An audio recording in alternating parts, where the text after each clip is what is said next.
Hey everyone, welcome back and happy Thursday. All right, guys. Well, we will be back tomorrow for Hot Messy Topics. That will be with Kendrick Tucker and Emily Hanks. But in the meantime, we have a few little Bravo kind of more geared towards the Valley, but we have some things that we're adding into it to throw your way. So I think that with that, we have a lot to discuss. Now, I also have a giveaway that I'm going to be sharing with you guys at the end of this video. So go ahead, pop off in the comment section. If you're not subscribed, get subscribed. Don't forget to hit that notification bell. And I'm sorry, guys. I just have my cat on me and my face is like on fire. So I have this and yeah, here we go. And by the way, yes, I know. Well, if you're a cat, if you're allergic to your cat, why have it? Ask my husband.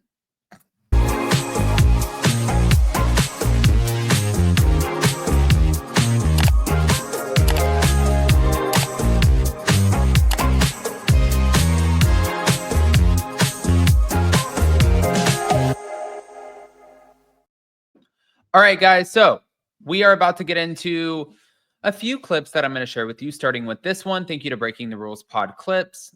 Here we go. Okay, talking, you talk about in the other Cruz was in another room, the chairs, the table. How bad did it get? It got really bad. He flipped the coffee table. My knee turned black immediately because it like flipped right up on me. And then he threw both bar stools. He broke my iPad. He broke my cell phone. He broke my Stanley cup. He threw Cruz's food everywhere. Ice everywhere. I mean, it was really bad. It was really bad. And punched holes in walls. Like, you know, it was ongoing. And I talked about it all. You'll see it all. I know you haven't seen episode 2 yet, but we talk about it even more. But yeah, it was really scary. Is that the first time he's done that to that extent? Mm-mm. It was just the breaking point. Yeah. Right. Because your fear is, could be my child next, and you don't know. And it's not that they're a bad person and they don't care, but when they're in the height of their addiction and mental and wellness, it's just, they're not thinking straight. Yeah, exactly. Like my friends had to come over, like Jana and Jason came over and Jason like took him to a hotel to like get away from me. And Jana had to come over and stay the night with me and stuff because I just couldn't be by myself, And are you okay talking? You talk about in the other Cruz was in another room, the chairs, the table. How bad did it get? It got really bad. He flipped the coffee table. My knee turned black immediately because it like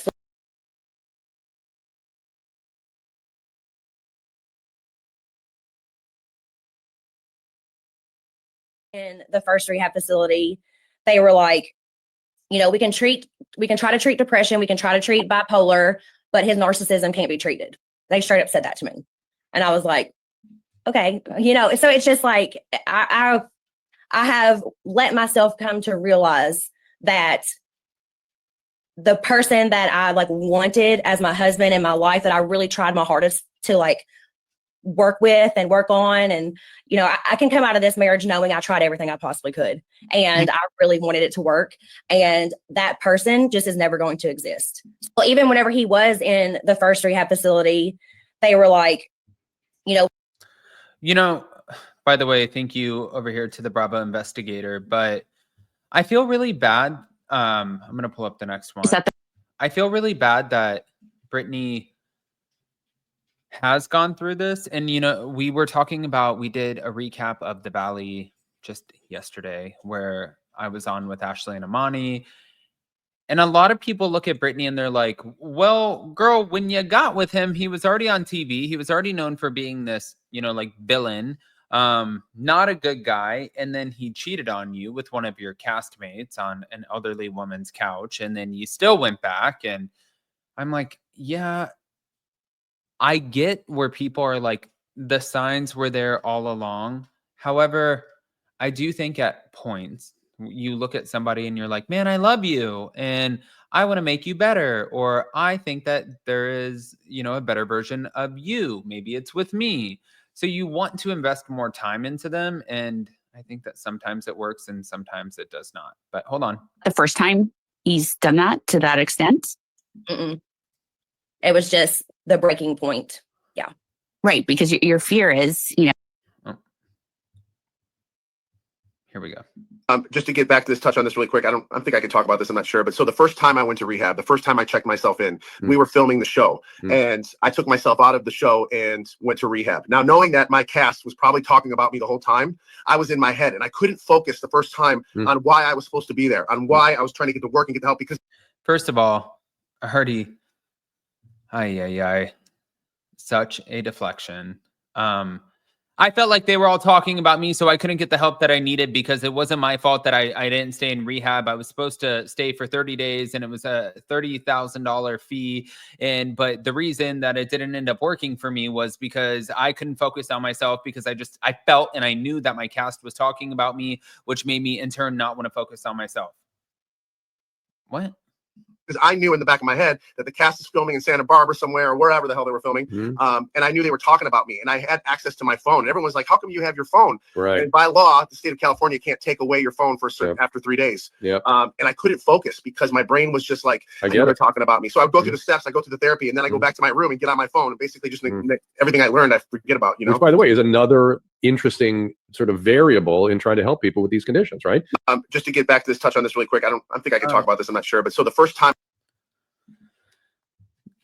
This actually really true. I mean, it truly is like narcissistic behavior. This really is like one of those behavioral patterns where it's like, it is not my fault. It is your fault. I'm so sorry that I can't do what you want me to. You want me to get better. You want it. We saw it on this week's episode where it was like, Brittany, you didn't check up on, like, you didn't check in on me. You didn't check up on me. But then, like, you have a girl at your house, and I know that you're mad at Brittany for talking to Julian Sinsley, but you didn't check up on me. So it's your fault that I'm spiraling. You did this to me. You did this to me. And it's like, well, I didn't finish rehab because you want to know why?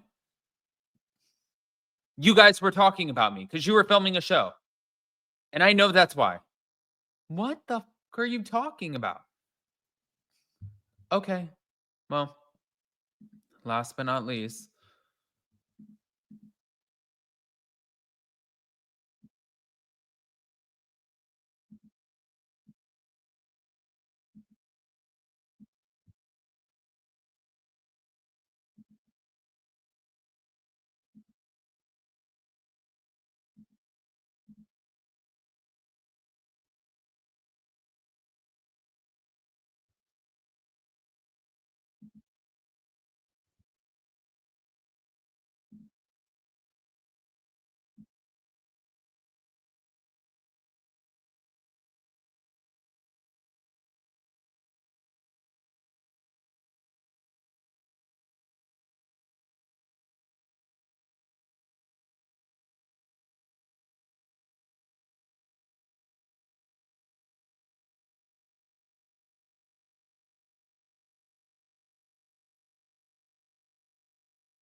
you know what's funny is he's not taking the bait, but I wouldn't either. I mean, it looks like you were trying to say, no, he didn't say that.